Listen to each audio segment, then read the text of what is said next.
This is Left Hand.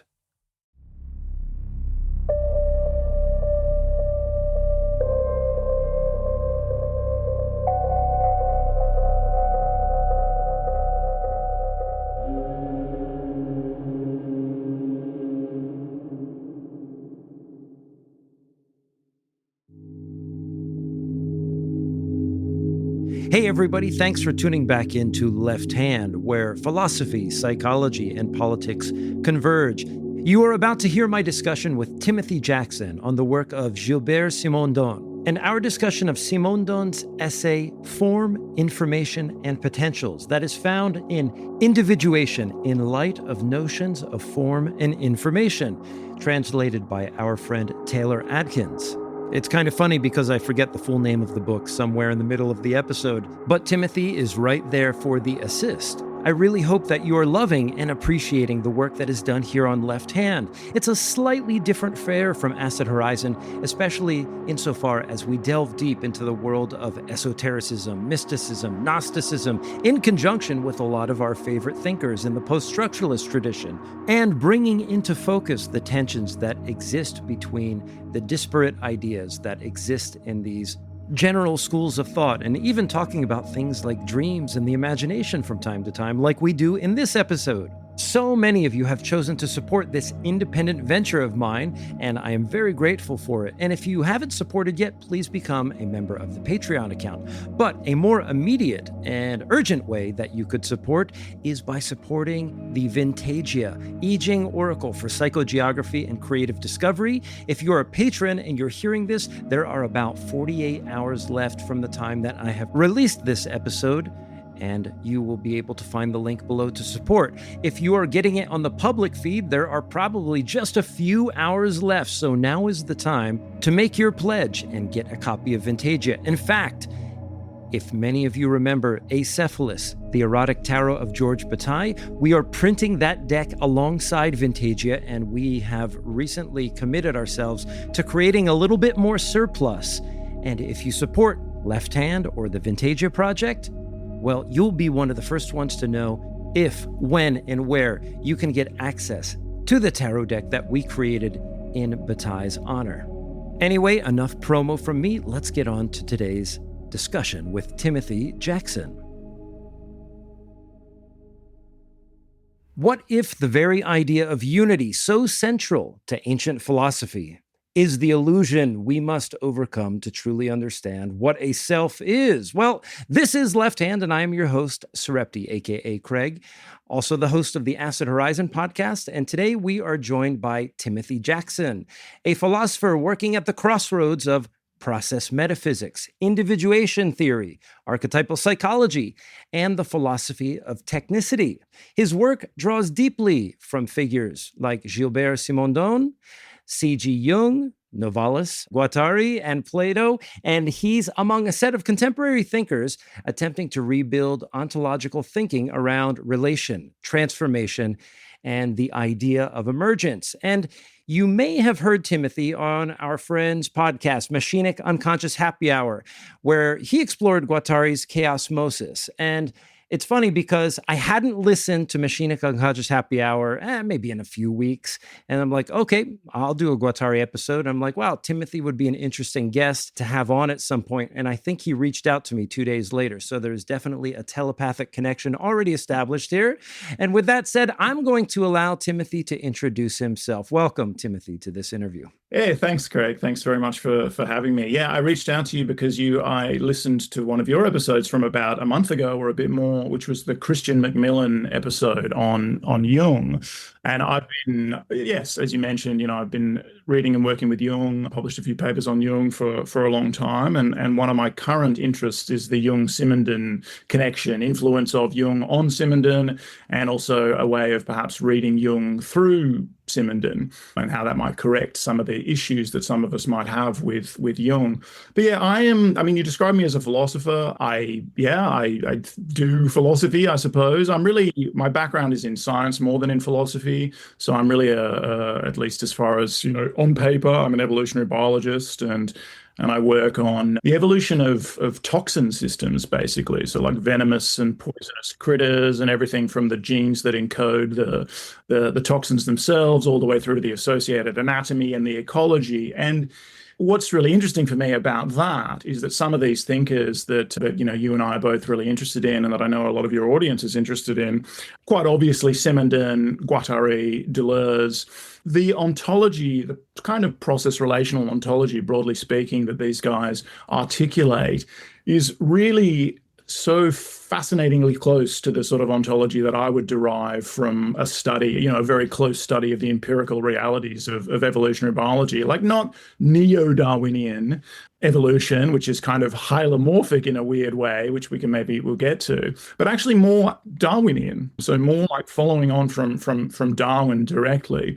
And in particular, this notion that variation or difference is primary and kind of grist for the mill of selection, or we could think about sedimentation, stratification, and all of those kinds of things. So yeah, I'm really now working at this intersection between science and philosophy. And some of these guys, as I say, they're also remarkably prescient, like the degree to which Simondon, through his study of statistical mechanics, quantum mechanics, and particularly his generalization of the cybernetic schema, but also bringing in people like Jung and certain sort of slightly more exotic influences, the degree to which he anticipates, but critically, some of the extensions and extrapolations that the influence of cybernetics will have on science as we know it today, contemporary system science and complex system science, is really very striking. And that's one of the things that impresses me, but just stimulates me about Simondon's thought. Well, let me ask you this. When I listen to Machinic Unconscious Happy Hour, which everyone should subscribe to and listen to,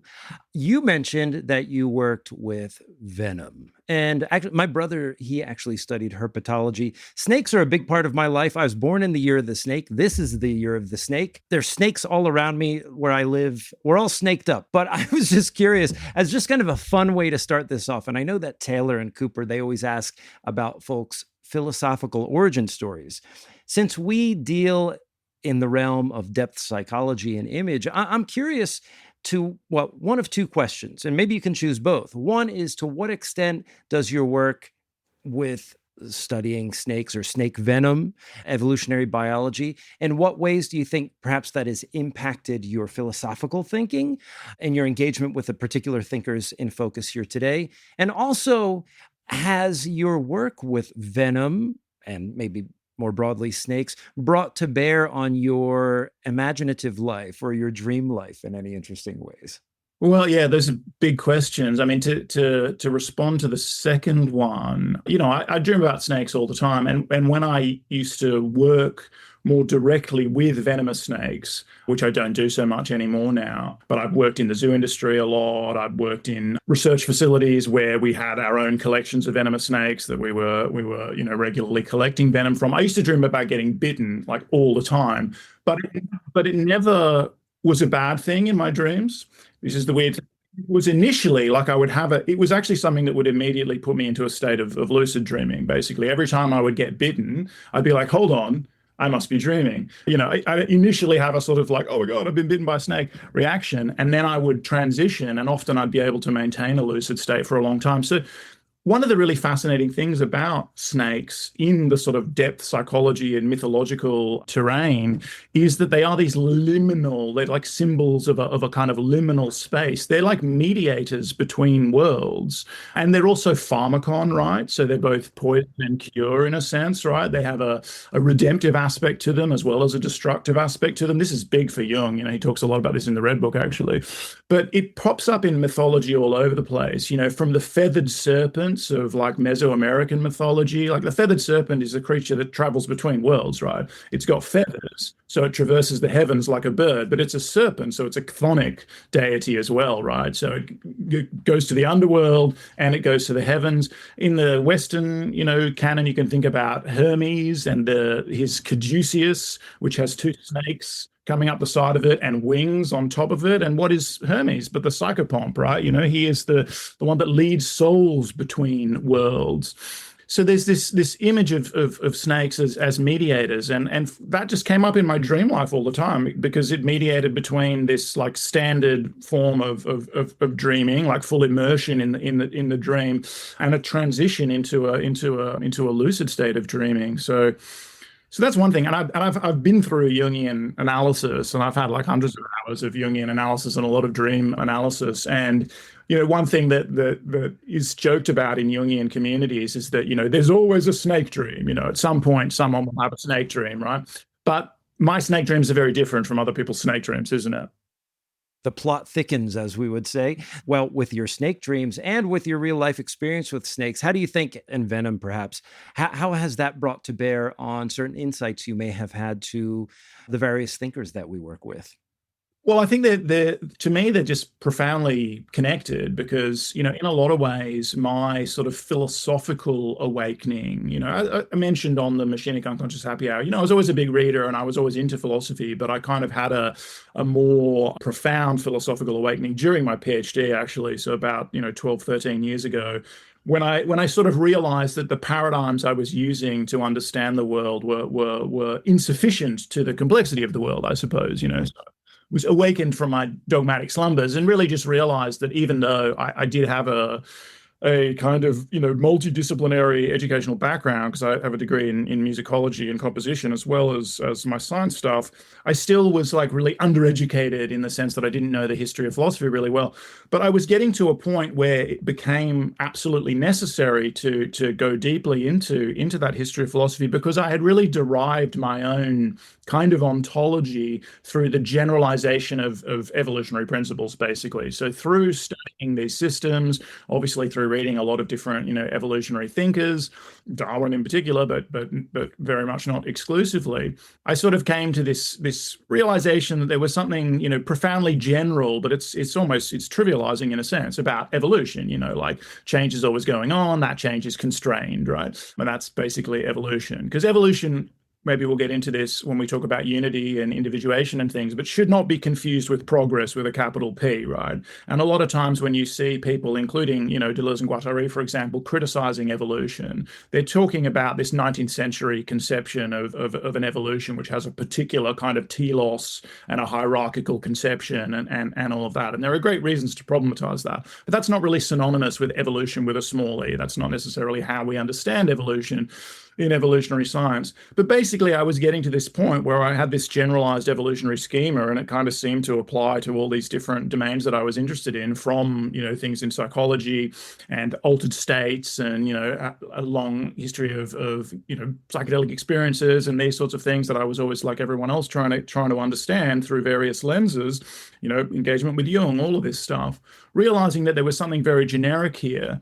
But then the more I was dipping my toes into some of this, into more philosophical literature, realizing that, obviously people have realized this, and there are lots of critiques of a generalized evolutionary perspective, but there are also lots of utilizations of it, not necessarily always with the same terminology. And so I just had to deepen my understanding there. But I guess to cut to the chase of what you're saying, what I found in certainly people like Peirce and Whitehead, who have been very big for me as well, but Simondon, absolutely, and Deleuze and Guattari is, again, like I sort of said on the Machinic Unconscious Happy Hour, I found them to be fellow travelers in a sense. Like what I've really found there is a very profound understanding of what, again, I would call evolutionary thinking, but you don't need to call it that. These processes through which change occurs in the world. And then when it comes specifically to chemical ecology, which is organisms using their own biochemistry, to mediate their relationships with other organisms, right? And that could be venom, that could be toxic, but it could be pheromonal, it could be all sorts of things. It can very much be mutualist as well as antagonist. There are all of these fascinating symbioses. There are ways that relationships can cross this threshold between, say, parasitism and mutualism, and back and forth and all of that. This becomes for me a really rich way to think about individuation in general. And one of the things that I found really generative about Guattari's notions, especially in the Machinic Heterogenesis chapter of Chaosmosis, is that he's talking there about what he's calling subjectivation, but under the influence of alterities, right? So it's necessarily a relational process. That's what you'll find actually in Jung as well. You cannot individuate in isolation. That's very much a key part of Simondon's view as well. And when we try to isolate ourselves from the world and not enter into relation, this can be a problem. This can lead to kind of, pathological manifestations, again, both for Jung and Simondon. And so there are paradigms in theoretical biology, for example, like the autopoietic paradigm, which has a lot to offer, but can sometimes give us an image of, as Guattari will say, a system implacably closing back in on itself, right? That it's like got a kind of autonomy that is basically fantastical or fictitious, right? And so for me, this chemical ecology on the one hand is a really great way to critique things like autopoiesis, because literally one organism is putting its chemistry into another organism and then reorganizing that target organism kind of from the inside, right? So showing that organisms are always kind of, constitutively open to this kind of perturbation and, deterritorialization and reterritorialization by other organisms, and then kind of generalizing that, where the chemical ecology is just a very evocative and very concrete way of thinking about it, but into these processes of individuation or subjectivation, etc., which are always relational, right? And so the paradigms or the schemas, the diagrammatic schemas, which I think we'll get into when we talk about Simondon and his notion of axiomatization, etc., are very generalizable here for me still. So you can find in the Jungian conception of individuation, in the Simondonian conception of individuation, and indeed in Deleuze and Guattari's or Deleuze's indie drama differentiation with a T and a C, the schemas are very, very resonant. And indeed, you can go to Peirce here and you can talk about firstness, secondness, and thirdness, and the way he mapped that onto a Darwinian triad of variation, selection, and inheritance. And so, like, mapping these schemas onto one another, which is a big part of Simondon's process, his encyclopedic process of mapping schemas from different domains of the sciences onto each other. I've just found that a lot of, maybe this is just the way I have to think in some sense, like it's baked into me, but I found that a lot of insight emerges from that kind of, it's not reductive, it's non-reductive, but there's a mapping of a basic set of principles across these domains and these thinkers, which I found is very generative. I think that's a very rich introduction to some of the things that we're going to look at here. And I think it outlines some of the stakes that I feel are important to me in my understanding of metaphysics and my relationship with a particular ontological commitments. I mean, cards on the table, I think I am probably at the metaphysical level more Deleuzian than maybe Simondonian or Jungian or what have you, although I am interested in troubling or interrogating my own commitments to awaken myself from the dogmatic slumber. And one of the questions on the table for me here today is we often see Simondon, well, actually, maybe not as often as we should, see Simondon positioned as a thinker who kind of kicks off a line of thought in Deleuze's work.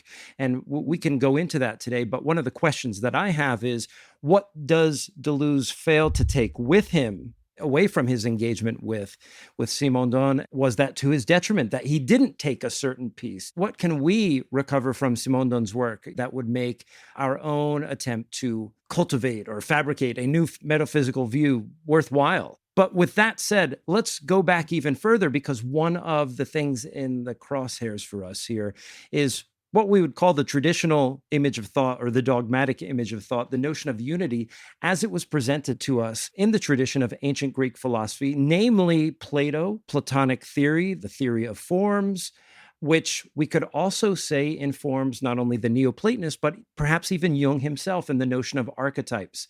And so those might be interchangeable terms, and we'll interrogate that. And then the question is, how does Aristotle's divergence from Plato, then how might that be seen as an improvement upon or a better substantialization of the notion of becoming, for example? And where does Aristotle take us? And how then do we get to Simondon? The question is, does he adequately resolve many of the gaps, concerns, and troubles and so forth that we see in the philosophies of unity from the ancient times? And does it get us to a place where we can, for example, are Simondon's concepts usable to understand, for example, like you're saying, evolution with a small e? Does it put us in touch with not only the processes of biology, but does it offer a framework for an adequate theory of psychology and sociology, which is another concern of Simondon's in this particular essay that we looked at? In your own words, can you just sort of articulate what is the Platonic theory of forms versus Aristotle's hylomorphic model? And then how do both of those theories then inform the problem of forms with a capital F? What are the troubles that we inherit then from the Platonic and Aristotelian tradition that Simondon has in his crosshairs? Right. Those are huge questions, right? And I think that any sort of Plato scholar or Aristotle scholar, I mean, there are so many different readings of these guys, right? So we will just take it with a grain of salt to some extent that we're presenting a sort of a schematism here. And, partly trying to move towards Simondon. So the way Simondon schematizes these things is important as well for our concerns, rather than say, what is the highest fidelity reading of Aristotle's hylomorphism that we could possibly achieve, or something like that. And so people will argue a lot, for example, about the status of matter or hule in Aristotle's scheme. But if we go to Plato, perhaps one of the best places he talks about the theory of forms in lots of different places, but I really like the Timaeus. So this cosmological dialogue that Plato has, where Timaeus, one of the interlocutors, provides a kind of likely story. So, Plato is very good at always hedging his bets and kind of putting the substantive or positive theses usually into the mouths of interlocutors, right? So he's not saying, so it's almost pointless to say, what did Plato actually think? Plato sets up these dialogues and often puts a lot of the criticisms out there up front as well. And he even problematizes the theory of forms as outlined in Timaeus in a subsequent dialogue in the Parmenides. But anyway, the basic idea here is that in order to get a cosmos, or in order to get the appearances such as they are available to us as beings living in a cosmos, we need a set of operators. And the set of operators that Plato gives us, which have withstood the test of time remarkably well, as we'll see, in the sense that really Simondon is still working with this same set of operators. He's just changing the relations amongst them. So basically, you've got what Plato calls the chora, which kind of comes first, right? And so the chora is the matrix. So classically, and this is important for Jung, but maybe something we want to problematize as well, it's the feminine term. It's the matrix or womb. And the chora is, in fact, active in itself, right? It's not a passive principle in Plato. It's doing things, but it's kind of an equivalent of the slightly earlier conception in the Greek mythology from like Hesiod of the chasm in some sense, right? And we get our term chaos from the chasm, right? So it's a kind of generative chaos, but it's movement, it's very actively moving, and it does have the capacity to generate kind of incipient forms, or the incipient elements, kind of all on its own. Plato has this really evocative description of the winnowing basket, which is like the way you would separate wheat from chaff by shaking the mixture and separating components according to density. And this is a very, very pregnant, metaphor, because we still talk about coarse graining constantly in contemporary science. Right? It's a very, very important concept. And there it is, right, in Plato. But basically, the chora can only go so far in and of itself, right? It can't really produce anything that's well-formed because it's just simply too chaotic. So Plato introduces these other operators, which are the forms and the demiurge. And so the forms are these eternal principles of order, basically. They're eternal, right? So they have no genetic account associated with them. They just are. And embodied beings, although I'm skipping some steps because we've only just got the Cora, but embodied beings don't have access directly to the forms. So there's some sense in dialogues like the Symposium that the soul prior to incarnation has some kind of access to the forms, can view them, and that's why there's this notion of a Platonic ascent or anamnesis, like a remembering of the knowledge that you had from before you were born, right? But really the demiurge, the creator deity, is the one that has direct access to the forms. And so what happens in a nutshell is the demiurge contemplates the forms and then molds the Cora in the image of the forms, right? So attempts essentially to apply the form, the archetype now, the source of order, to this unruly kind of chaotic medium matrix, the Cora. And the Cora is, on the one hand, as kind of characterless as possible so that it can take the forms with as high fidelity as possible. But there is this subtle notion in Plato of choric necessity, right? Which is that even the demiurge is not omnipotent. The demiurge can't actually fully submit the Cora to the form. So there's always deviation between the kind of embodied, materialized form imposed on the matrix and the form in itself, right? And there is part of the distinction between the world of the forms, or the purely intelligible, and the world of matter, or the sensible. So these are your operators: choric matrix, eternal forms, and demiurge that applies the forms to the matrix, to the matter, essentially. I mean, that will become Aristotle's matter, or hule, right? That is directly descended from the Cora. Now, the big difference in the hylomorphic scheme between, from that image that we've just had from Plato, is that the principle of form now is not considered absolutely transcendent. It is not, as Simondon will say, a vertical conception where you've got, forms off in some ideal heaven, obviously demiurge also transcendent, so both eternal, not subject to Genesis themselves as well, so not part of that imminent process of Genesis.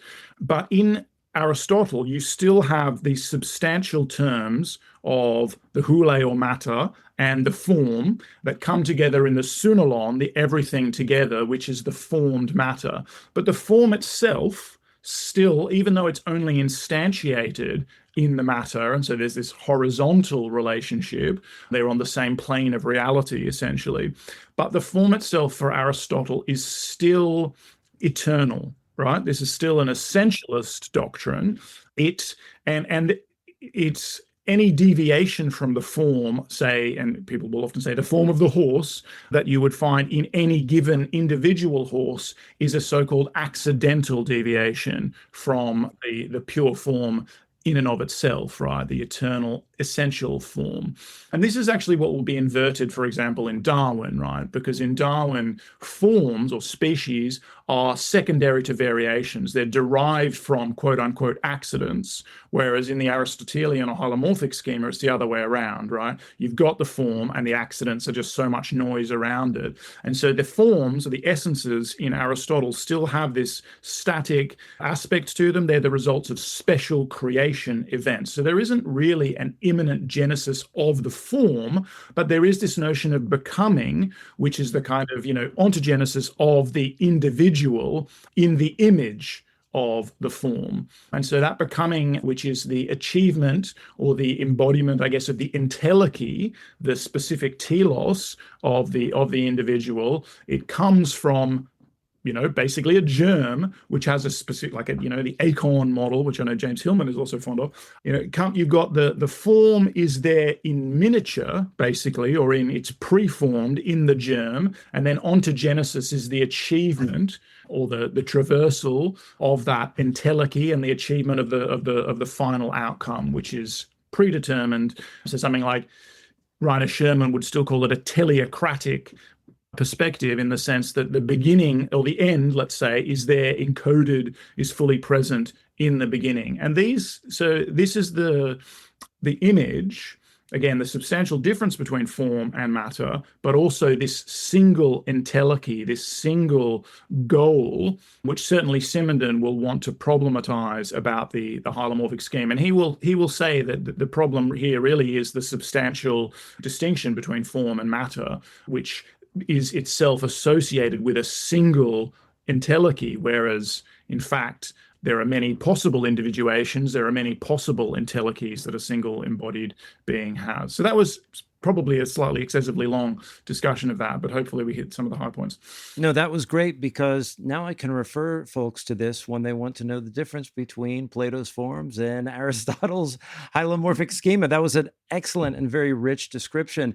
But one thing that I want to also set up for the rest of this conversation is Carl Jung's theory of archetypes. Somehow on the show, we keep coming back to Carl Jung, and he's going to be an important figure in Simondon's work in this particular essay. And this is probably the point at which to bring him into the discussion, because, well, one question I've always had was, if we are committed to the notion of archetypes as real psychic structures, does that make us modern Platonists in some way? One thing that I've kind of tarried with is there a way to engage with archetypes without the metaphysical realism? Can we just be simple non-cognitivists or fictionalists about it, if we want to use analytical philosophy terms? But in what ways are Plato's forms and Jung's archetypes similar and or different? And do you think that some of that entelechy, the teleological tendency within ancient philosophy and its grander theories of unity, of course, we see that appear in its own way in Jung's work and Jung's ideas. But of course, you just mentioned, at least with respect to Simondon's work, there are various ways of individuating. And so an account of difference needs to be brought into even a discussion of archetypes and their contact with particular beings, particular entities. So maybe we could say a few words about that. Yeah, very important. Differentiation is also the right term, because the nature of, embodied creatures and humans, of course, which are Jung's primary concern, and that's a big difference really between Simondon and Jung, is that Simondon is much less anthropocentric than Jung, which is important. And he wants to generalize the schema of individuation across the whole of reality, right? To, in fact, turn it into a metaphysical principle, because it's important to say that Jung, whilst, of course, he deals with quote-unquote metaphysical themes all the time, he's consistently denies throughout his entire career that he is a metaphysician and that he's saying anything about metaphysics. He says, no, I'm talking about psychic reality, right? So we need to bear that in mind. And that is an important methodological stricture that, again, Jung is very consistent on. So if we insist on, not taking him at his word there and saying, no, you are a metaphysician. And some people do that positively to say, look, this is the metaphysics of Jung and we should want this metaphysics. And other people do it as a way of dismissing Jung. Look, he's often they'll think he's like a kind of woo merchant. Either way, we're not being faithful to the way Jung wanted his work to be engaged with. And that, I think, is important. But differentiation is the nature of man, right? Or for Jung, right? Of the human, so being that differentiated. So individuation is a process of differentiation. And maybe where we will get to this, depending on how much Jung we talk about, is talking about his image of the pleroma and how it relates indeed to the pre-individual reality in Simondon. But the archetypes in Jung, yeah, I sometimes just think it's a poorly chosen term, because Jung is not really thinking about archetypes, at least in the way a kind of vulgar Platonism thinks about them. So remembering that Plato himself has, this actually very richly problematic set of dialogues, which are always internally problematizing the theses that are presented. Jung is a little bit like this too, in the sense that not only is he not necessarily consistent even within any given time period about what in fact an archetype is, his view of archetypes, along with many other things, undergoes an evolution in the sort of, 6 decades over which he's writing. And there are over 10,000, well over 10,000 pages of published writing of Jung's, right? And he's notoriously inconsistent. So it can be quite difficult to understand exactly what he does mean by an archetype. But one of the things that I'm really concerned about is preformationism, right? So I kind of think that you know a nuanced evolutionism, let's say, and I don't really like isms at all, but a nuanced evolutionary thought is essentially antithetical to preformationism. So anything that you take out of that imminent process of genesis and that you make absolutely prior, say, like the forms, anything that you make eternal, especially like an eternal structure, is that's anti-evolutionary. You're saying that thing itself doesn't evolve. That thing is pre-formed. So preformationism is the antithesis to evolution in this sense. And I do think of Jung as a thoroughly evolutionary thinker. Of course, it's paradoxical because Plato is also an evolutionary thinker, and many would say a more evolutionary thinker than Aristotle, in fact. So what does Jung mean by archetypes? Well, he doesn't mean any given image or any given structure. He's pretty clear about that, actually. Early on, he means things like instinct, for example, and he'll talk about the yucca moth is one of his favorite examples. The yucca moth, when it encounters the cactus, the yucca plant, for the first time in its life, it has a particular sort of pattern memory that it inherits from the lineage, which is the archetype, which elicits, or the encounter between the yucca plant and this pattern memory elicits a certain pattern of behavior from the yucca moth, which is a kind of reproducible, or it resonates, it rhymes, it's a refrain, whatever, across the generations of the yucca moth. But he'll move on from that, and he'll talk about archetypes in a lot of different ways.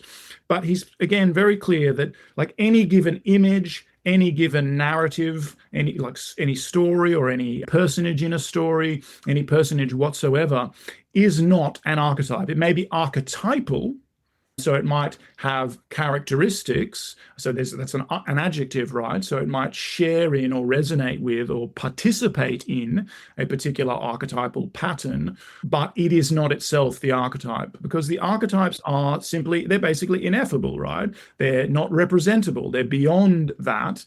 And indeed, in the pleroma, so in whatever the kind of the primordium is, the primordial unity on offer here, if we are sort of processualizing or this philosophy, which again Jung makes very available for us to do that and does it himself, nothing is distinct or definite at that level, right?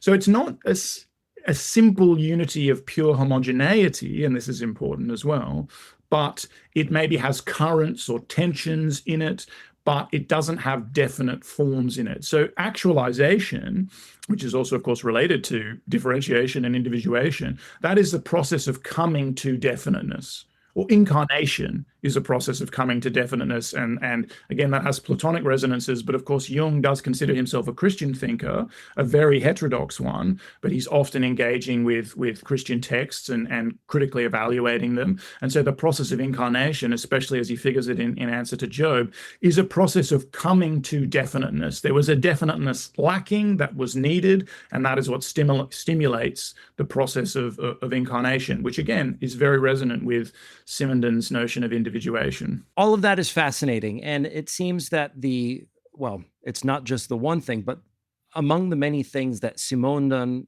faces is the ineffability of things like forms and archetypes, and the staunch insistence of teleology in the history of philosophy. So then that raises the question of, how does Simondon challenge metaphysical unity? And what does he propose instead as the basis for individuation? He has this concept called transductive operation. And as I understand it, it's a notion of individuation that doesn't rest upon the idea of a pre-existing form. So that raises a lot of questions. How do we even have a concept of individuation and differentiation without any notion of a pre-existing form? Yeah, this is the big thing in Simondon for sure. And you're right to also bring us back to teleology, which I didn't say, but you had asked me about. That is definitely still present in Jung's thought.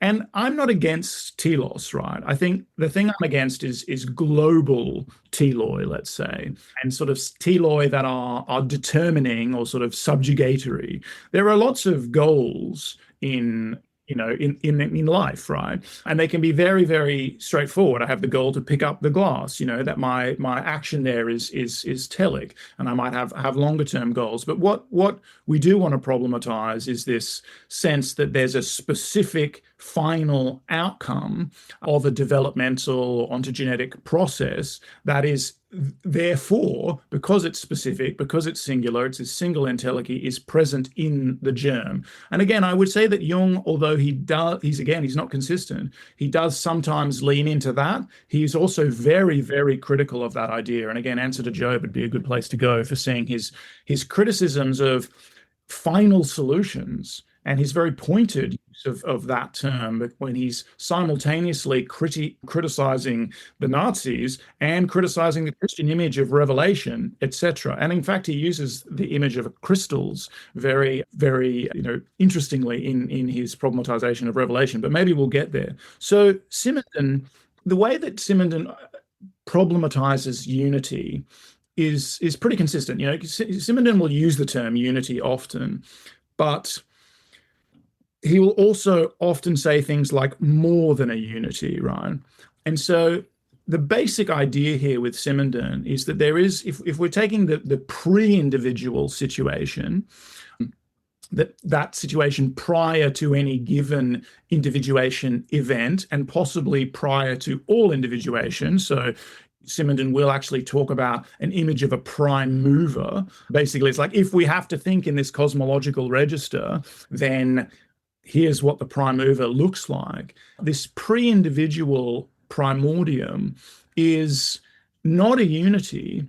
It's a more than a unity, but it doesn't contain, as we said, any pre-differentiated states either. It's full of tensions and kind of incipient problematics. And the individual will basically emerge as the resolution of a specific tension in the pre-individual. So there are kinds of, maybe you can think about, there's a topology, there are peaks and troughs. So there's sort of canals that might be like incipient, direction in some sense in the pre-individual, but essentially it's moving, it's pulsing, it's vibrating, it's shimmering in a relatively uncorrelated way.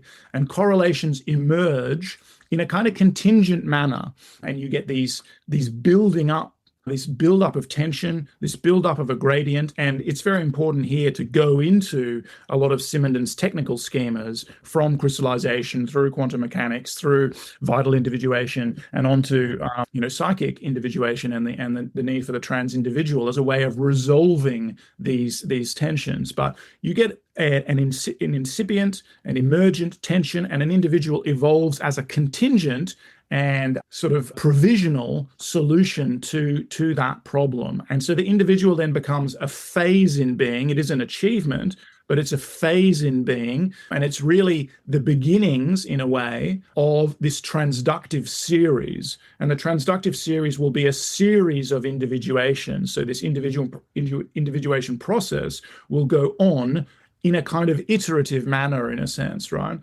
I think that one of the concepts that I'd like to bring in here that would certainly help us out, well, let me give a handful of them. I think one of the terms that we encounter in the essay that we looked at, which was form, information, and potential, if I haven't mentioned it already, which I don't think I mentioned it at the top of the episode. It should be in the show notes. But one of the conceptual leverage points that I see Simondon as having to get us out of the problems of Platonism and Aristotelianism is the concept of a field or a domain. And this is what gets us away from the insularity of individuality, maybe even something like the cogito, even though that's not mentioned here. Well, I think Descartes was mentioned in passing, now that I think about it. But we often also use this concept of metastability. It's a term that I may have said in passing on this podcast or on Acid Horizon. And I know Taylor and we use it like fairly casually amongst each other because we know what we're talking about. But Simondon is one of the figures who's probably most responsible for developing that term. Let's talk about how things like a domain or a field become sites where the individual is not only situated, but where they are also dissipated and where all the determinants which form the individual, let's say, come to be dispersed into new fields and so forth. And how does the concept of metastability afford us the concept of the individual as we see it in Simondon's work? Yeah, so metastability is Simondon's one of his key interventions, and he thinks it's an idea, it's a notion that the ancients didn't have, and that's why they could only think in terms of, say, like absolute chaos, absolute disorder, and order. So, or absolute instability and absolute stability. And he'll even fault the Gestalt theorists, as he makes his forays into psychology, for still working with this kind of image of stability, which maybe we'll get to, but where the Gestaltists equate the good form with equilibrium, with stability. But so one of the things I didn't get to before, because I just lost my train of thought, was just to problematize the unity of the individual itself, right? There's no pre-unity in terms of the pre-individual. It's more than a unity, but the individual itself remains embedded in, but also carries within it this charge of the pre-individual. So there's kind of pre-individual, both external to and internal to the individual, which makes the individual itself more than a unity, right? The individual is excessive, and in some sense, it is always breaking itself down. And that's, I think, important to move in the direction that you're gesturing towards. So metastability is a concept that comes from statistical mechanics, essentially, right? It's a concept that Simondon takes from thermodynamics and statistical mechanics.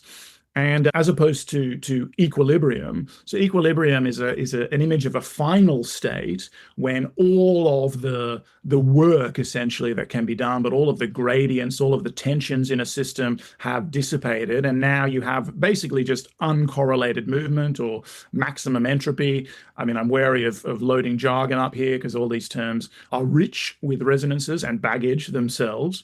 But the original contrast in statistical mechanics is between a surface of relative stability or metastability, which is something like a dynamic plateau up high on an energy landscape, and Josiah Gibbs' surface of absolute stability, which is the final state that a system is supposedly trending towards as it dissipates all of the energy gradients that are available to it to do work. And a system needs to kind of have an energy gradient at its disposal that it can essentially draw on in order to maintain itself in a metastable state. But the thing about the metastable state that's really important for Simondon, and he kind of, in a way, anticipates developments even within thermodynamics and the so-called non-equilibrium turn in thermodynamics, which is associated with people like Ilya Prigogine, who worked with Isabel Stengers a little bit later on to sort of philosophize about his own development of the notion of dissipative structures. And he draws a lot on both Whitehead and Deleuze there, not so much on Simondon, but I think where Deleuze gets a lot of this is indeed from Simondon. But the notion that's really important about metastability for Simondon here is that the metastable field it's pregnant with incipient individuals or incipient attractors, incipient entelechies, you might say. There are lots of different ways it can potentially resolve itself into a novel form or a novel individual, a novel achieved structure, in a sense, through this operation of individuation. So it's not telic in this global sense, right? There isn't a single stable or final outcome, unlike in the original classic thermodynamics image of metastability, which is just a halfway stop on the way to this surface of absolute stability. Simondon is generalizing this notion and saying that metastability is the fundamental reality, essentially. And so it is not something that is subject to exhaustion. It will just continue opening up possibilities for further resolution. So basically, you can never exhaust the fundamentally tense nature of reality. There will always be problems. What is fundamental is problematic, and thus ongoing resolutions, which are ongoing processes of individuation. You know, I could see how this could be quite useful for someone like yourself who's in evolutionary biology, the concept of metastability, that is, given that it offers us a framework or a heuristic through which to think, for example, the development of certain adaptations in nature, whether that's, in the case of snakes, venom as a defense mechanism and a tool for predation, or even just the evolution of so-called intelligence in human beings, and not just the individuation of Timothy or Craig, but how do we come to a point not only in the cosmic scope? When I say cosmos here, I'm talking about the conditions for the possibility of even being human, but also the historical factors that have brought to bear that possibility. I know that that's a lot comparing snakes and the evolution of humans, but maybe in your own words and your own everyday language of the study of the evolutionary biology of snakes and venom, how could we understand metastability through the lens of scientific inquiry in this case? Well, again, I think it's important that it is a scientific term, right? So it is a term coming from physics, from thermodynamics and statistical mechanics, and then that has been generalized. And as you said, Simondon is a great generalizer of it, and a great, as a good philosopher should be, he's a great one for thinking about the consequences of a generic notion of metastability in all these different fields, right? So that's really what he is doing. But it is primarily a scientific term. It's not necessarily a term that's always going to come up in sort of evolutionary biology terms, although one thing that's really fascinating, just as a kind of history and philosophy of science point, is that statistical mechanics, as developed by Boltzmann, is what some complexity theorists like David Krakauer, the president of the Santa Fe Institute, have called post-evolutionary physics. And Boltzmann, in fact, himself said, "I am the Darwin of physics," right? So there is an intrinsic connection here. But nonetheless, it's not necessarily a term that's going to come up when we're thinking about the evolution of say, snakes and venom. But what we do see when we look at these empirical systems, and snakes and venom are a really good example, which obviously I can wax lyrical about for a long time, but is we see this massive field of variation, but that is clumpy, right? So it's not just indeterminate, indiscriminate variation. There are patterns within this variation. There are states and traits around which variation does seem to cluster. But the closer you get to the empirical realities, the more you end up problematizing this idea that there's like a global telos. So to say like all snakes are evolving towards highly sophisticated venom delivery systems with hollow fangs and glands that have compressor muscles that squeeze and I mean, some snakes have achieved that state, right? And they are very, very specialized in their use of venom to subdue prey. But other snakes are not like that at all. There are constrictors, for example, and there are highly specialized constrictors that have gone all in on like big muscle mass. And their venom systems, which were incipient. So one of the things we do in evolutionary biology is we reconstruct ancestral states on the basis of extant variation. And so we can say that a kind of incipient venom system, a certain arrangement of oral glands and dentition, is probably ancestral for all snakes. But not all snakes have capitalized on it, have taken that route. Certain groups of snakes have specialized towards venom. Certain groups of snakes have actually gone in the other way and specialized towards constriction. And we can imagine that kind of ancestral snakes did a bit of constricting and a bit of venom. And indeed, a lot of extant snakes are still in that boat. They're a bit venomous, and that's a problematic way of putting it, because that kind of already implies a sort of telic notion that they have weak venom, but it's not. But they use venom, they use a chemical method of subduing prey, and they also constrict. But again, getting closer and closer to the empirical details, we see so many different arrangements of the venom glands. We see so many different arrangements of the dentition. In fact, you can even take a single snake family like the Lamprophilidae and find every single extant form of like degree of development of the venom system or degree of development of a specialized constricting form within a single group of snakes, right?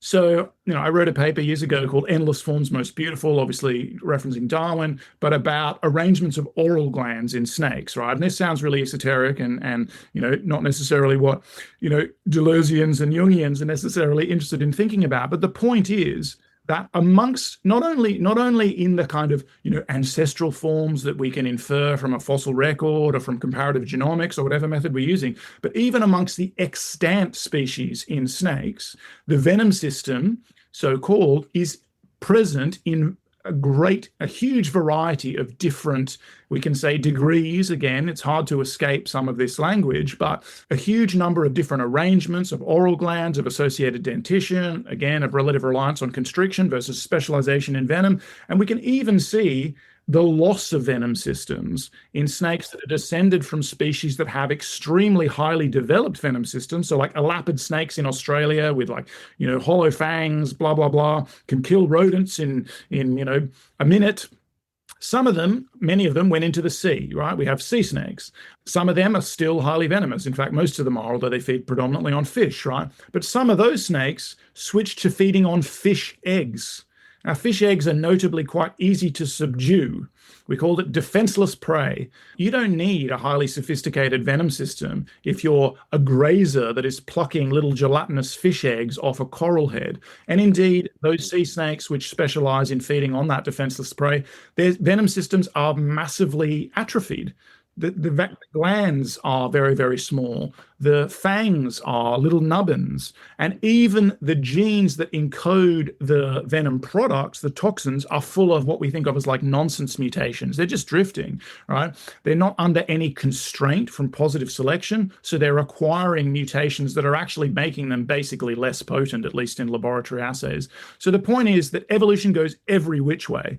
It kind of spreads out across a landscape of possible forms. It is not globally telic, even though with any given lineage, you could say that at the moment, this trait, this arrangement is adapted for this particular function. You could say that, and you do need the adaptationist reasoning to understand evolution. But evolution as a whole, and indeed Darwin as a whole as a thinker, is not adaptationist, right? So it's not global adaptation. And also there are always things about individual organisms that are excessive in some sense, like in this Simondonian sense that we're getting to, in relation to any given adaptation, right? There are lots of things about organisms which are not associated with any given adaptation, because it turns out organisms are just full of stochasticity, which will bring us back to metastability, right? So a metastable field is full of stochastic behavior.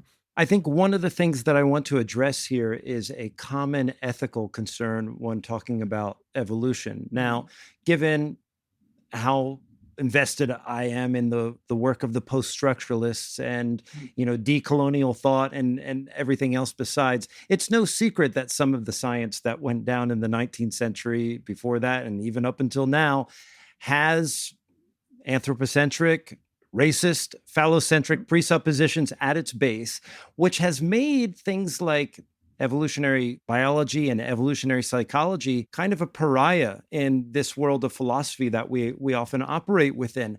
And maybe with Simondon in focus somewhat, we don't have to use Simondon, but I definitely want to tap your experience and your thoughts on the matter. How do we navigate around some of those troubles without disposing of the practical demands of your job and, the exigencies of scientific research and so on? How do we have a sound, or at least an auto-interrogative theory of evolutionary biology that's able to question these presuppositions?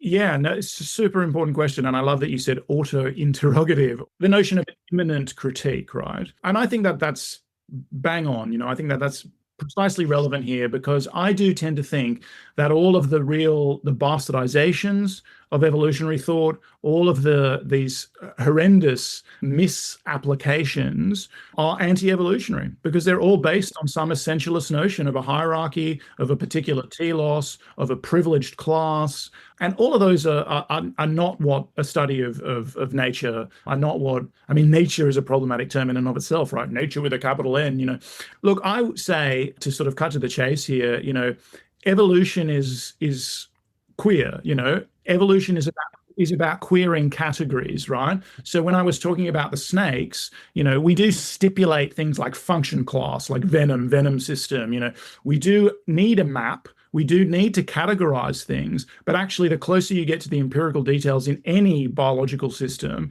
in any evolutionary system, you see that all the categories are blurry at the edges. Everything is blurring into each other, right? So this notion of essences, of fixed hierarchies, all of that. That is the antithesis of what we see when we study natural evolutionary systems. And again, even though Darwin was himself, he was an abolitionist, but he was a racist, and he had he had a hierarchical conception of the races. Unlike some people, he didn't think that that gave the higher races the right to exploit others. So he was critical of incipient eugenics and things like that. Not critical enough, let's be clear, but those were not his views. But if you look at his principles, it is fundamentally anti-essentialist. Now, he's not a systematic thinker. He's not an ontologist. He didn't really generalize that. But what he does say is that variations come first and species are, secondary clumpings of variations and also somewhat arbitrary. He's very clear about this.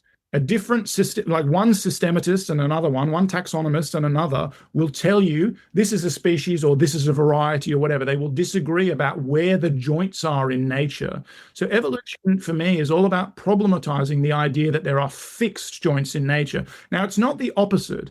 It's not pure chaos. It's not a kind of, subjectivist view that we also find in sort of some, neo-Kantian lineages of thought, where nature is essentially chaos. Or as like the second order cyberneticist Heinz von Förster would say, the environment contains no information. And then you have this notion of like a pre-constituted subject that differentiates. It's not that either, right?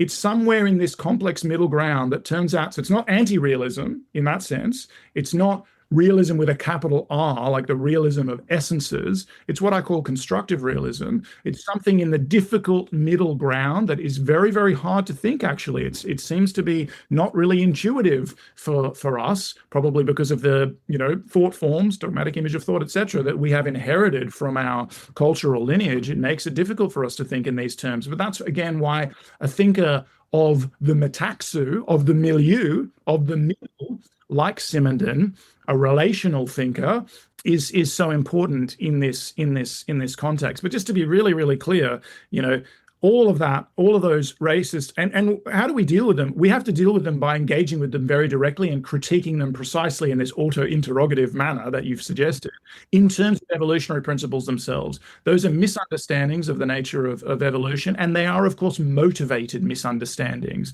Those are just people who had a preconceived view, a preformed view, and then took a superficial engagement with a scientific program that was also very nascent at that time, right? That we were only just beginning to understand these principles, and then used that to justify and I mean, this is all too common, right? But it is, strictly speaking, wrong.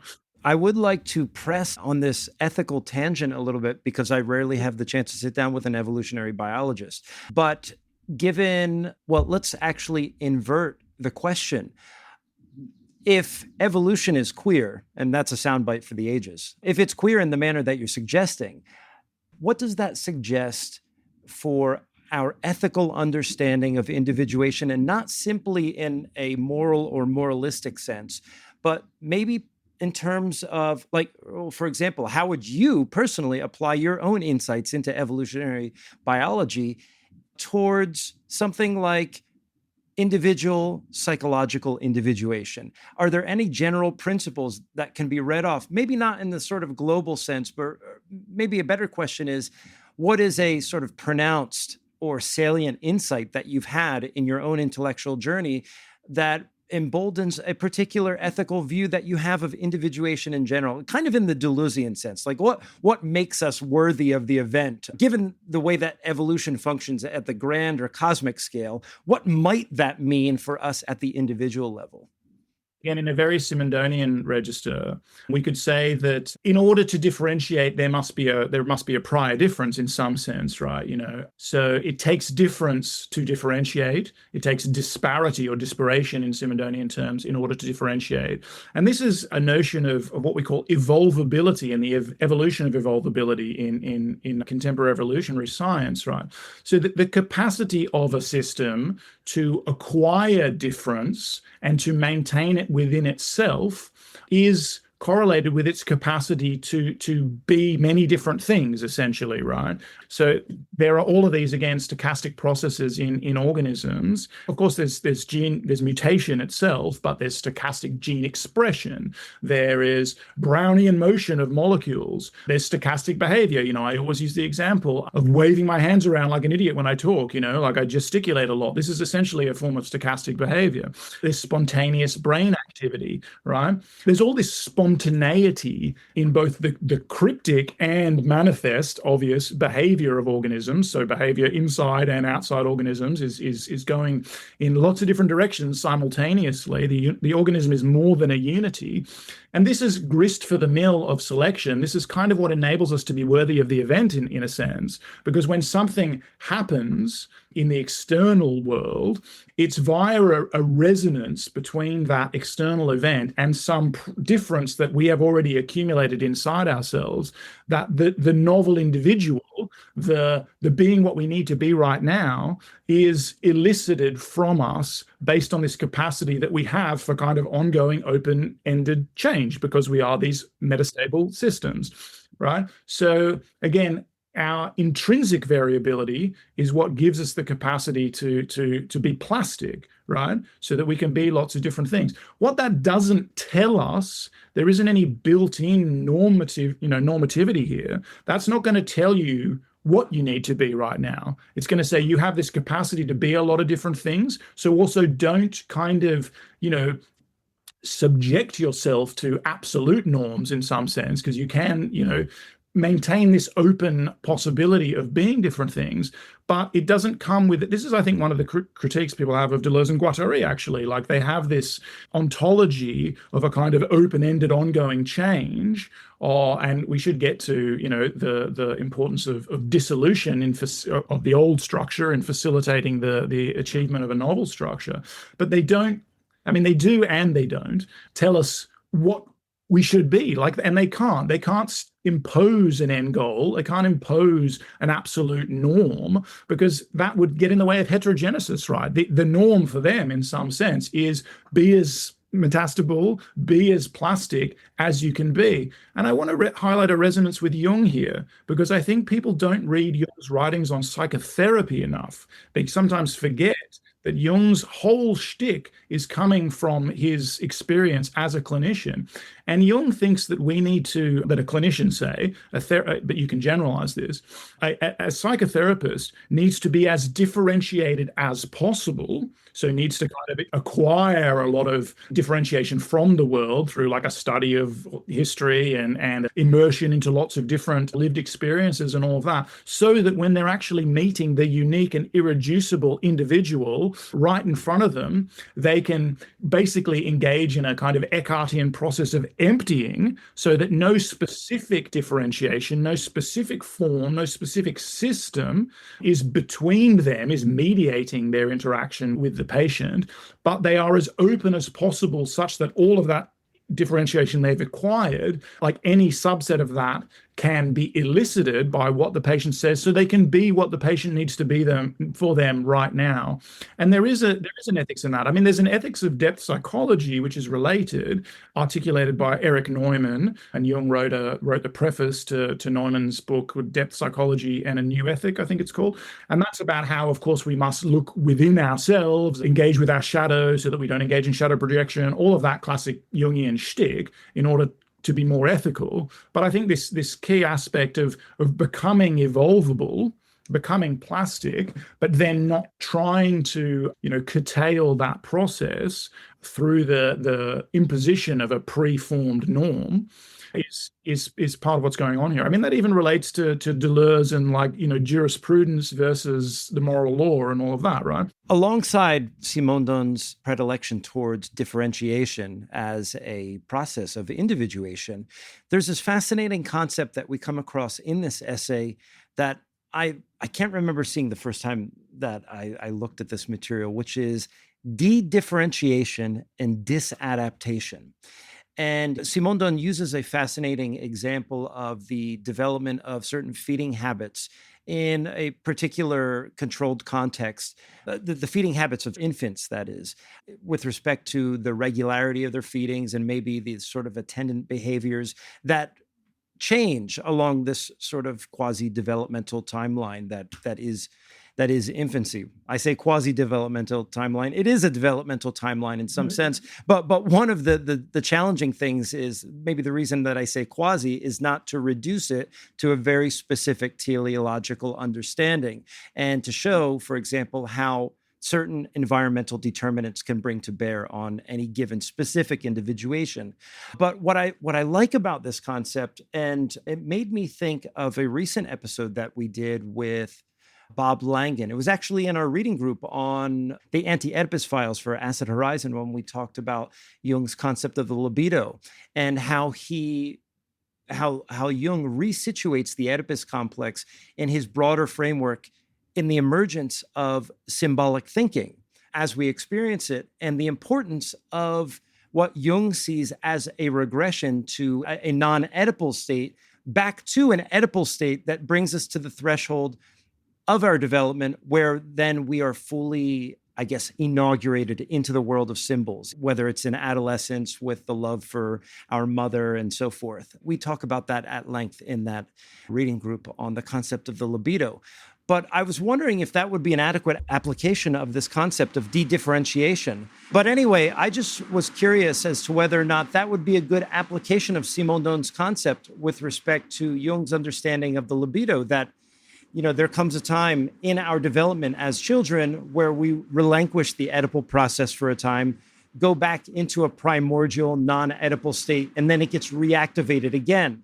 So that, and maybe another way to put this is, there's a complex of behaviors that loses its complexity or involutes in a way so that it can become more complex as a function of the individuation process. Is that the correct way to understand it? Yes. In a nutshell, no, I really like that you brought in the Oedipal oscillation and related that to Simondon, discussing not just feeding habits, right, but crawl, different habits of locomotion and how children, you have kids, right, Craig? I don't. I have plenty of cats, though. Well, I have a 3-year-old, and they go through these. It's a very apt description in the sense that they acquire all of these skills, and they reach a certain point of almost like fullness, and then they go through these what are sometimes called regressions, right? These phases of disadaptation, and it's like, oh, you can't do that thing that you could do before. You were really good at crawling, and now you seem to be not so good at that. But then suddenly they're walking, like they go through a period of disadaptation, as Simondon is describing, that leads to another phase of adaptation and the acquisition of a novel skill. So again, Deleuze-Guattarians will be familiar with this dynamic as a sort of deterritorialization, reterritorialization dynamic. And I think it's very much fundamental to the way Jung thinks. So, I mean, this could just be talked about in terms of integration and differentiation, right? So that's terms that Simondon will use all the time. But this, more evocatively, or getting into the mythopoetic register that Jung really likes, I will talk about this in terms of psychic catabasis, right? So catabasis is that process of going down to the underworld and, speaking with the dead, speaking with the ancestors, whatever, and then coming back out transformed with new knowledge. And this is a kind of generic shamanic movement traversing between worlds. We talked about the feathered serpent earlier, like going to the underworld or going to the spirit realm, and needing to de-differentiate a bunch of structures and habits that keep you tied to the world of the living or whatever, right? And so you can think about this in terms of like ego movement, right? So ego dissolution, the breaking apart of a particular achieved individual state, a particular dissipative structure, if we were putting it into thermodynamic terms, de-differentiating that in order to incorporate more, in order to open up. It's like decanalizing, opening up the canal, or again, Jung would say abaissement du niveau mental, the lowering of the threshold of consciousness, the immersion of ego in self. He's got lots of images of this kind, that kind of immersion in the pleroma in order to incorporate new material, new possibilities. And so Simondon would talk about that as the system undergoing these processes of disadaptation, or these periods of disadaptation, that are a necessary stage in this transductive series of individuations, as the system constituting itself as a system of potentials, right? So again, incorporating in some sense more difference into itself so that it can become a new thing. But one thing that you said is that you talked about the Oedipal oscillation up to the point that one, in adolescence or whatever, is, you use the term fully inaugurated, or like fully interpolated or whatever, right, into some system of symbols or system of norms, like enculturated, right? And I think what we're trying to get at here is there's no full inauguration, or at least there shouldn't be, right? There's always this maintenance, certainly in Simondon, but also in Jung, because where Jung will contrast the symbol of like a kind of final unity in alchemy, and in fact the achievements of any individual, he will say that it's impossible for the individual to achieve that final unity. Now, he still kind of has a way of championing, or like, adulating or idealizing that final unity, which I think is much more problematized in Simondon. But he does say that it's impossible to achieve. So you are going to continually go through this process, and it might be like, grossly positivistic to liken this to sort of phases of neuroplasticity in development, but it's the same dynamic. Infants have these incredibly plastic brains, right? They go through a lot of differentiation, a lot of contingent provisional stabilization of neural networks, then there's de-differentiation, then there's a new differentiation, and that goes on and on in these different peaks and troughs of neuroplasticity up until, we hit our early 20s, and then we're relatively set. And so that would be the image of full inauguration. But it's never fully set. We can be lifelong learners. And of course, we can engage in certain practices, blah, blah, blah, meditation, taking psychedelics, whatever it is, that active imagination in the Jungian sense, hypnagogia, incubation, all of these things are practices that are intended to kind of tap a little bit of that pre-individual, pre-phasic being, plurimatic being, so that we can dissolve just a little bit into that, and then, discover something novel, kind of be a new thing. But all of these guys are also concerned, whether this is Jung with the risk of a full immersion in the pleroma, which is a complete dissolution. It's Nietzsche staring into the void for too long and all of that, the abyss. The Simondon and his notion of anxiety, which is a state of readiness to undergo transformation, but does come with the possibility of getting stuck in a pathological state, or of course, the risk of deterritorializing too rapidly in Deleuze and Guattari. One of the things that I really appreciated about you recommending this particular essay, and thank you for recommending this, because I had Taylor's translation of this book for about 5 years. I think I dug into the first volume and never cracked the second one. And so if you do get Individuation in Forms of Light, what is the full title? I always forget. Individuation in Light of Notions of Form and Information. There it is. This is the very last essay in volume 2. And one of the ways that he wraps it up, and clearly we're seeing the influence of Jungian psychology and maybe even a bit of Hermetic or Gnostic philosophy, is Simondon's mention of classical alchemy as a sort of image for processual individuation that he's espousing in this particular essay. And I think, once again, it's interesting to see this convergence between Simondon and Jung, and how we might think about individuation in terms of movements like the Negredo, right? This blackening, this depressive state, a drawing in of forces and energy, kind of deepening, then contrasted with the albedo, a kind of clarification, a bringing into the realm of consciousness. But I also wanted to kind of nerd out on one sort of alchemical point, which is when you read the work of Stanton Marlin, for example. I don't know, have you ever looked at the Black Sun book that he's written? I've dipped. I do own a copy, but I haven't read it from cover to cover, yeah. Definitely worth taking a look at. And one of the things that he doesn't hesitate to mention, and maybe James Hillman says this as well, is that there is within the alchemical series, the magnus opus, the creation of a lapis philosophorum, that the element of black is one that persists at every phase of alchemical coloration.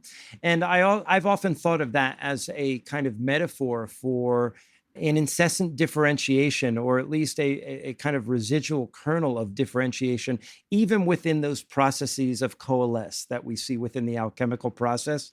We get a glimpse of Simondon's interest in alchemy here, but does he extend these insights anywhere? Or what's your take on Simondon's use of alchemy? And have you used the alchemical metaphor in your own understanding of, for example, like biological processes?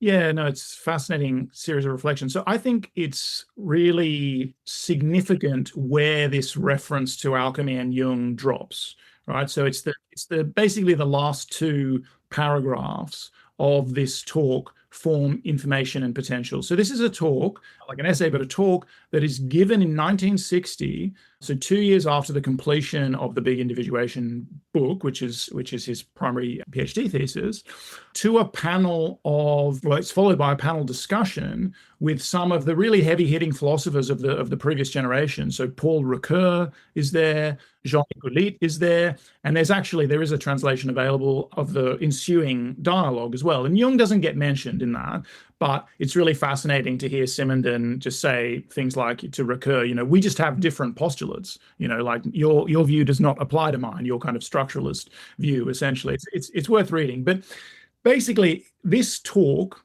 is Simondon, I think, trying to give a kind of condensed exposition of the theory of individuation that he develops in the major thesis, right? And I think it's given to a particular audience, so it's kind of an important academic moment for him. And right at the end, he chooses to talk about the process of de-differentiation within a social body or within an individual entering into a crisis period, just as we've been discussing, and saying that this is just as the alchemists of yesteryear considered the liquefactio, dissolution, or nigrefactio, putrefaction, the first moment of the magnum opus, on its way to albification, the new differentiation, as you've mentioned, followed by the cauda pavonis or peacock's tail, this achievement which makes objects emerge from the confused night, just like the dawn distinguishes them by their color. And he says, then he goes to Jung, right? Jung discovers in the alchemist's aspiration the expression of the operation of individuation and of all the forms of sacrifice. So there's that katabatic element that I mentioned there, right? Which suppose the return to a state comparable to that of birth, i.e. to a richly potentialized, not yet determined state, a domain for the new propagation of life. It's very rich language that he uses. And then he says, very final statement, if it's possible to generalize this schema, i.e. the alchemical, Jungian alchemical schema, and to elaborate it through the notion of information, through the study of the metastability of conditions, we can set out to found the axiomatics of a human science. This is Simondon's whole project.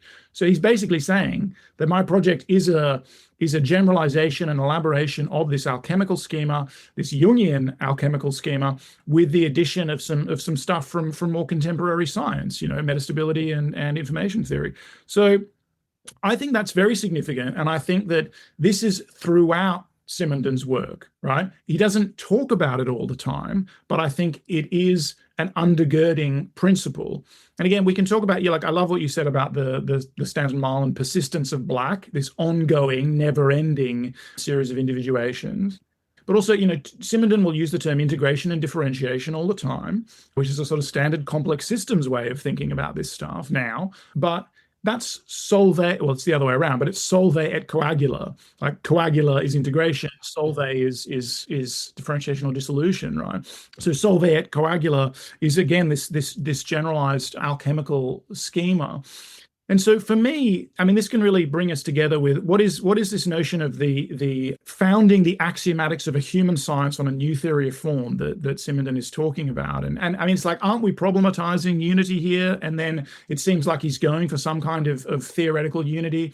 And we often think about that in terms of reduction, right? We think about that in terms of reduction to some, atomic element, or indeed, reduction in some sense to some whole, like it could be reduction in either direction, or we think about reduction to some set of master equations or whatever, or a substantive base like a substance.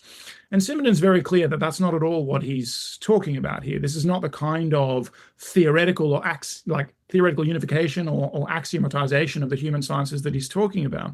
So you asked me, like, how do I, how have I used this, or how does it relate to me?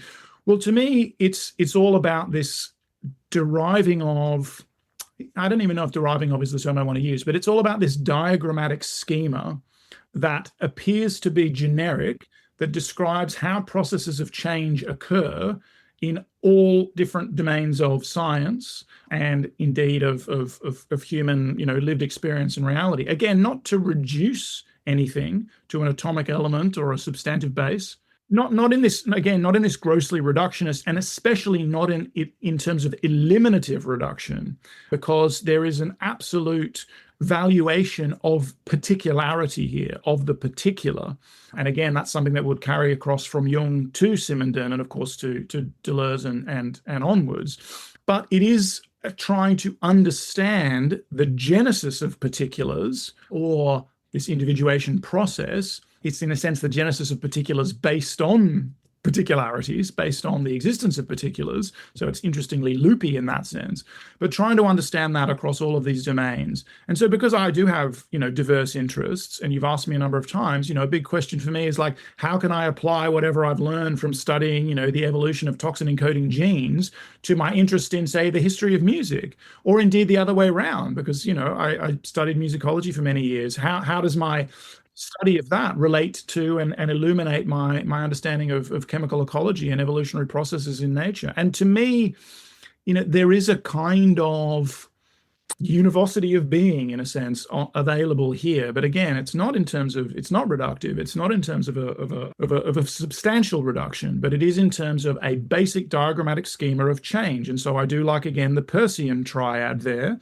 but these are all similar related schemas that can be mapped onto each other in a very generative manner. And so when Simondon talks about this axiomatization, he's talking about some kind of very generic and thus, in a sense, very vague, like not something that explains any particular, but is a precondition. I mean, you mentioned the cosmos in this sense, but it's a precondition of the possibility of the explanation of any given particular, but it is not in itself an explanation of any particulars. It's not deterministic, right? As we've been harping on, but it is a set of principles that can apply across all these domains. And so I think he's thinking of the humanities, at least this is the way I'm taking it and running with it, as inherently transdisciplinary, as inherently that domain of human thought, human endeavor, which tries to understand how, to quote Wilfrid Sellers, a very different philosopher, but to understand how reality hangs together in the broadest possible sense, right? So sciences may be relatively specialized, have their very specialized domain of inquiry, but here I think he wants the humanities. He's talking about psychology, but I think he's also talking about how psychology is, in a sense, unifiable with thermodynamics, etc. What is the common principle between physical individuation, vital individuation, and psychic individuation? That's what the whole thesis is about.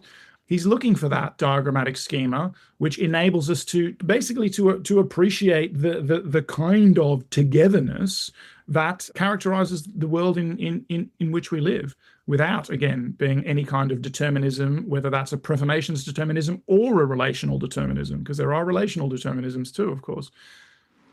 Well, Timothy, I really want to thank you for reaching out to me and coming on the show.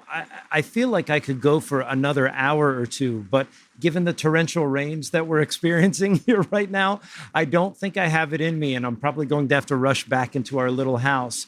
We will definitely pick up this conversation when you are finished with your paper that we discussed earlier. Maybe you just want to talk a little bit about what you're doing, and then we'll sign off.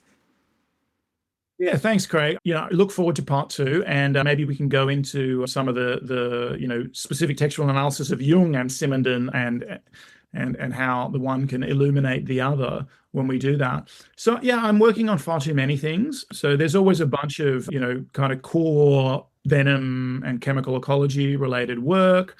And that stretches from the very basically empirical, like study of venom variation in brown snakes, for example, the genus Pseudonaga, which I've worked on a lot, through to the more theoretical, like again, how does chemical ecology illuminate our understanding of processes of evolution and ecology, differentiation. So both diachronic evolutionary relationality and synchronic ecological relationality in general, and then moving more into the that's a bridge to the philosophical domain where I'm working on Guattari's machinic heterogenesis and chemical ecology, as you know from the machinic unconscious thing, and then this work drawing on Simondon. So the Simondon-Jung connection, that's for a paper to give in September. Next month, I've got a paper on to deliver at a biophilosophy conference, which is on Simondon and vitalism.